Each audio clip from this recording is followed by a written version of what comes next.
رسول کریم صلی اللہ علیہ وسلم نے اپنی حدیث مبارکہ میں بڑوں کے ادب اور احترام اور ان کی تعظیم کی بہت زیادہ تلقین فرمائی ہے۔ آپ نے یہ فرمایا کبر الکبریٰ، بڑے کو بڑائی کا حق دیجیے۔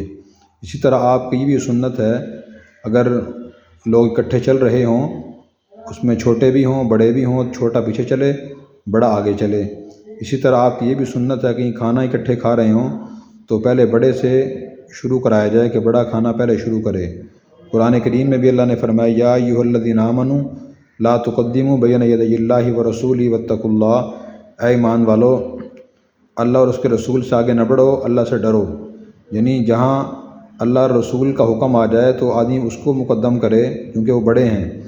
اسی کے ذیل مفسرین نے یہ بھی لکھا ہے کہ جہاں بھی کوئی بڑا ہو تو پہلے اس کو بولنے کا موقع دیا جائے اور اچھا کام کی ابتدا ان سے کرائی جائے۔